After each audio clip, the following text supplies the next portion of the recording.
Hello guys, welcome to KVPO channel. ನಾನು ಆಶಿಕ್. ಯಶ್ ಅವ್ರು ಬಂದು ಹೇಳ್ತಾರೆ, ರಾಕಿಂಗ್ ಸ್ಟಾರ್ ಯಶ್ ಅವ್ರು ಬಂದು ಹೇಳ್ತಾರೆ, ನನಗೇನು ದೊಡ್ಡದಾಗಿರುವಂತ ಒಂದು ಪ್ರಾಜೆಕ್ಟ್ ಮಾಡೋಕಿದೆ. ಸೊ ಇದಕ್ಕೆ ನಮ್ದು ದೊಡ್ಡದಾದಂಥ ಇಂಡಸ್ಟ್ರಿಯಿಂದ, ನಮ್ಮ ದೊಡ್ಡ ಇಂಡಸ್ಟ್ರಿ ಅಂತ ಮಾತಾಡ್ತಿರುವಂಥದ್ದು ಆಯ್ತಾ. ಕನ್ನಡ ಇಂಡಸ್ಟ್ರಿಯಲ್ಲಿ ಮಾಸಸಿಗೆ ಅಂತ ಬಂದಾಗ ಇಲ್ಲಿ ಯಾವುದೇ ಕಾರಣಕ್ಕೂ ಕಮ್ಮಿ ಇಲ್ಲ. ಯಾಕೆಂದ್ರೆ ನಾನು ಯಾವಾಗಲೂ ಹೇಳ್ತೀನಿ, ನಮ್ಮ ಇಂಡಸ್ಟ್ರಿನ ಹೊರತುಪಡಿಸಿ ಹೇಳುವಂಥದ್ದು ಏನಂತಂದ್ರೆ, ಕನ್ನಡ ಇಂಡಸ್ಟ್ರಿ ಇರುವಂಥದ್ದು ಮಾಸಸಿಗೋಸ್ಕರ. ಸೊ ಯಾರ ಹತ್ರ ಹೇಳ್ತಿದ್ದಾರೆ? ದರ್ಶನ್ ಅವ್ರ ಹತ್ರ ಹೇಳ್ತಿದ್ದಾರೆ. ದರ್ಶನ್ ಅವ್ರು ಒಂದೇ ಮಾತು ಹೇಳಿದ್ದು, ನೀನ್ ಮಾಡು ಚಿನ್ನ, ನಿನ್ ಹಿಂದೆ ನಾನಿದ್ದೀನಿ ಅಂತ. ಆಯ್ತಾ? ಇದೇ ರೀತಿ ಭಗೀರಾನು ಕೂಡ, ಸಾರಿ ಭಗೀರಾ ಅಂತಿದ್ದೀನಿ ಏಕೆಂದ್ರೆ ಈಗಿನ ಫೇವರೆಟ್ ಭಗೀರನೇ ಆಗಿರುವಂಥದ್ದು, ಉಗ್ರಮಿಗೆ ಡಿಸ್ಟ್ರಿಬ್ಯೂಟರ್ಸೇ ಇರಲಿಲ್ಲ. ಎಲ್ಲರಿಗೂ ಗೊತ್ತಿರುವಂಥ ವಿಷಯ. ಅವರೇ ಹೇಳ್ಕೊಂಡಿದ್ದಾರೆ, ಶ್ರೀಮುರಳಿ ಅವರನ್ನೇ ಹೇಳಿದ್ದಾರೆ. ಆಗ ಬಂದಿದ್ದು ನನ್ನ ಮೈ ಡಿಯರ್ ಫ್ರೆಂಡ್ ದರ್ಶನ್ ಬಂದಿದ್ದು ನನ್ನನ್ನು ಅಲ್ಲಿಂದ ತುಂಬ ಮೇಲೆತ್ಕೊಂಡು ಹೋದ್ರು ಅನ್ನೋ ವಿಷಯನ ಅವರು ಮಾತಾಡಿದ್ದಾರೆ. ಸೊ ಇಲ್ಲಿ ನಮಗೆ ಡಿ ಬಾಸ್ ಅವ್ರ ಬಗ್ಗೆ ಗೊತ್ತಾಗ್ಬೇಕಾಗಿರೋದು ಏನಂತಂದ್ರೆ, ಇವ್ರಿಗೆ ಯಾರ ಬಗ್ಗೆನೂ ಮನಸ್ತಾಪ ಇಲ್ಲ. ಯಾಕೆ ಈ ಅವರಿಗೆ ಪ್ರಶಾಂತ್ ನೀಲ್ ಅವ್ರ ಜೊತೆ ಮೂವಿ ಮಾಡಬೇಕು ಅಂತ ಅನ್ಕೊಂಡ್ರೆ ಯಾವತ್ತೂ ಮಾಡಿರೋರು. ಕನ್ನಡ ಇಂಡಸ್ಟ್ರಿ ಇಷ್ಟು ಜನ ಅಂತ ಅವ್ರು ಫಿಕ್ಸ್ ಆದ್ರಲ್ಲ, ಅಲ್ಲಿ ಮಾಡಿರೋ ತಪ್ಪಿದೆ, ನಾನಿಲ್ಲ ಅಂತ ಹೇಳಲ್ಲ, ಅಲ್ಲಿ ಮಾಡಿರೋ ತಪ್ಪೇನೆ ಇರುವಂಥದ್ದು. ಸೊ ಆದ್ರೆ ಇನ್ನೊಂದು ವಿಚಾರ ನೀವು ನೋಡೋದಾದ್ರೆ, ಇಲ್ಲಿ ಅಂಬರೀಷ್ ಅಣ್ಣವ್ರು ಹೇಳಿರೋದು ಏನಂತಂದ್ರೆ, ನೀವು ಸಿನಿಮಾ ಮಾಡ್ರು, ವರ್ಷಕ್ಕೊಂದು 2 ಸಿನಿಮಾ ಕೊಡ್ರು, ಕೆಲ್ಸಗಾರ್ರಿ ಕೆಲ್ಸನಾರು ಆಗುತ್ತೆ.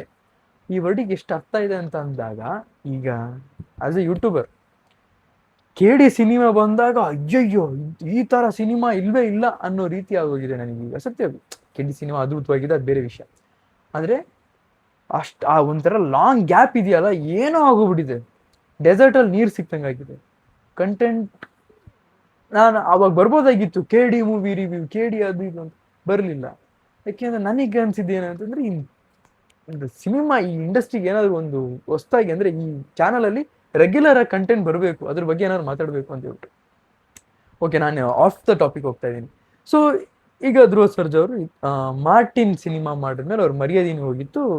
ಆಬ್ವಿಯಸ್ಲಿ ನನ್ನ ಕಡೆಯಿಂದ ಎಷ್ಟು ಕೆಟ್ಟದಾಗುತ್ತೆ ಅಷ್ಟು ಕೆಟ್ಟದಾಗಿ ನಾನು ರಿವ್ಯೂಲಿ ಹೇಳಿದ್ದೆ. ಅದಾದ್ಮೇಲೆ KD ಬಂತು. KD ಅದ್ಭುತವಾಗಿರೋಂಥ ಸಿನಿಮಾ ಆಯಿತು.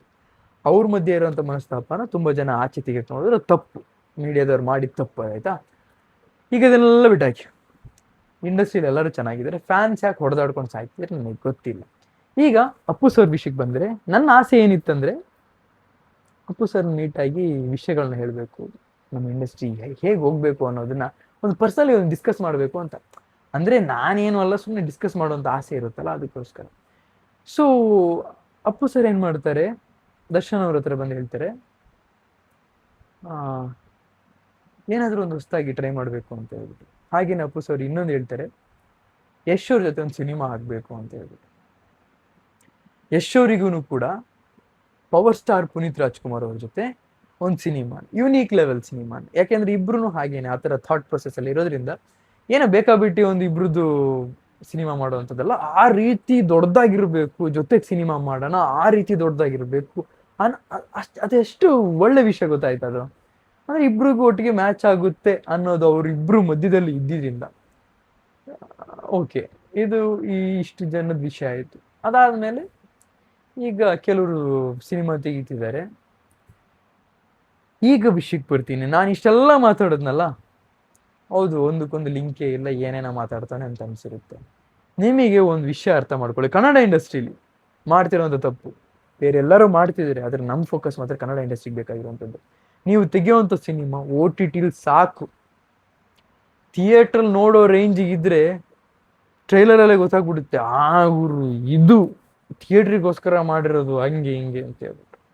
ಆಯ್ತಾ? ಓಕೆ, ಬಿಗ್ ಸ್ಟಾರ್ಸ್ ಮೂವಿ ಎಲ್ಲ ಬರುತ್ತೆ, ನಾನು ಒಪ್ಕೊಂತೀನಿ. ಆದರೆ ಈಗಿನ ಬೆಳೀತಾ ಇರೋವಂಥ ಸ್ಟಾರ್ಸ್ ಏನಿದ್ದೀರಲ್ಲ, ನೀವು OTTಲಿ ಬಿಡ್ರು, ಸುಮ್ಮನೆ ಥಿಯೇಟ್ರಿಗೆ ಬಿಡೋದು, ನೀವೇ ನಿಮ್ಮ ಲಾಸಸ್ನ ಕಲೆಕ್ಟ್ ಮಾಡ್ಕೊಳ್ಳೋದು ಬೇಡ, ಅವಶ್ಯಕತೆ ಇಲ್ಲ. ಏನೋ ಎಡಗೈ ಅಪಘಾತಕ್ಕೆ ಕಾರಣ ಇದೆಯಲ್ಲ, ಅವರು OTTಲೇ ರಿಲೀಸ್ ಮಾಡ್ತೀನಿ ಅಂತ ಹೇಳ್ಬಿಟ್ಟು ಏನು ಕುತ್ಕೊಂಡ್ರಲ್ಲ, ಆ ಥರ ಮಾಡಿ.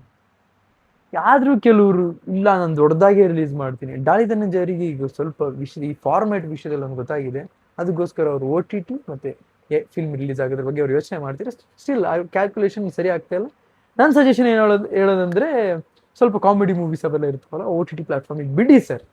ನಿಮ್ಮ ಕೈಲಿ ಎಷ್ಟಾಗುತ್ತೆ ಅಷ್ಟು ಕಮ್ಮಿ ಬಜೆಟ್ ಹಾಕಿ ಒಂದು ಕಾಮಿಡಿ ಸಿನಿಮಾನ ತೆಗೀರಿ. ಬಟ್ ಯಾಕೆಂದರೆ ನಿಮ್ಮ ಪ್ರೊಡಕ್ಷನ್ ಮೇಲೆ ನನಗೊಂದು ನಂಬಿಕೆ ಇದೆ, ಚೆನ್ನಾಗಿ ಬರ್ತಾ ಇದೆ. ಸೊ ಆಗಿರ್ಬೇಕಾದ್ರೆ ಚಿಕ್ಕ ಚಿಕ್ಕ ಓ ಟಿ ಟಿ ಪ್ಲಾಟ್ಫಾರ್ಮಲ್ಲಿ ಬಿಡಿ. ಹೊಂಬಾಳೆ ಪಿ ಆರ್ ವಿಷಯದಲ್ಲೂ ಅಷ್ಟೇ ತುಂಬಾ ವರ್ಕ್ ಮಾಡುತ್ತೆ. ಸಿನಿಮಾ ಚೆನ್ನಾಗಿದೆ ಅಂತ ಗೊತ್ತಾಗಿದ ತಕ್ಷಣ ಫುಲ್ಲು ಪ್ರಮೋಷನ್ ಮಾಡ್ತಾರೆ, ಚೆನ್ನಾಗಿಲ್ಲ ಅಂತ ಗೊತ್ತಾಗಿದ ತಕ್ಷಣ ಅದ್ರ ಪ್ರಮೋಷನ್ ಡ್ರಾಪ್ ಮಾಡ್ತಾರೆ.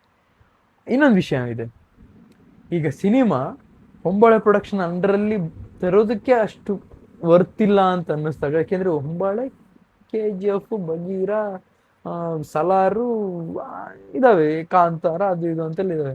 ಸೊ ಅಲ್ಲಿ ಆ ಲಿಸ್ಟಿಗೆ ಸೇರ್ಸೋದಕ್ಕೆ ಸ್ವಲ್ಪ ಇವರಿಗೆ ಮುಜುಗರ ಇರುತ್ತೆ. ಆವಾಗ ತರ್ತಾರೆ KRG, ಅವ್ರ ತಮ್ಮಂದೇ ವಿಜಯ್ ಕಿರ್ಗಂದೂರ್ ತಮ್ಮನ ಅಣ್ಣನ ಯಾರ ಇದ್ದಾರೆ ಅವ್ರ ಅಂಡರಲ್ಲಿ ಬರುತ್ತೆ ಆ ಥರ ಸಿನಿಮಾಗಳೆಲ್ಲ. ಹೊಯ್ಸಳನೂ ಆಗಿ ಬಂದಿದ್ದು, ಕಲೆಕ್ಷನ್ ಆಗಲಿಲ್ಲ. ಕೈ KRG ಅವ್ರಿಗೆ ಹೊಡೆತದ ಮೇಲೆ ಹೊಡೆತ ಬೀಳ್ತಾನೆ ಇದೆ. ಆದ್ರೆ ಪರವಾಗಿಲ್ಲ, ನಡೆಯುತ್ತೆ ಗುರು, ಅವ್ರದ್ದು ನಡೆಯುತ್ತೆ.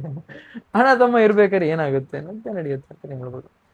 ಸೊ ಅವರು KRG ಅವರು ಇದ್ರ ಯುವ ಸಿನಿಮಾದಲ್ಲೂ ಕೂಡ ಅವರು ವರ್ಕ್ ಮಾಡಿದ್ರು. ಆಸ್ ಎ ಮದುವೆ ಗಂಡಾಗಿ ಮದುಮಗ ಆಗಿ ವರ್ಕ್ ಮಾಡಿದ್ರು, ಆಯ್ತಾ. ಸೊ ಹೀಗೆ ನಡೀತಿದೆ ಇಂಡಸ್ಟ್ರಿ. ಸೊ ನಾನೀಗ ಹೇಳೋಕೆ ಬಂದಿರೋದು ಅದಲ್ಲ. ಸುದೀಪ್ ಅವರೇ, ನೀವ್ಯಾಕೆ ಕ್ಯಾಮಿಯೋ ಮಾಡ್ಕೊಂಡೇ ಓಡಾಡ್ತಾ ಇದ್ದೀರ?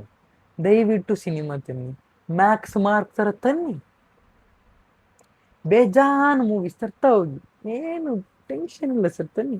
ನಮ್ದೇ ತಪ್ಪು, ನಾವು ನಿಮ್ಮ ಮೂವಿನ ನಾನಂತೂ ಯಾವಾಗಲೂ ಹೇಳ್ತಿದ್ದೆ, ಮಾರ್ಕ್ ಇದು ಗುರು ಸಿನಿಮಾ, ಮ್ಯಾಕ್ಸ್ ಇದು ಗುರು ಸಿನಿಮಾ ಅಂತ ಹೇಳ್ತಾ ಇದ್ದೆ.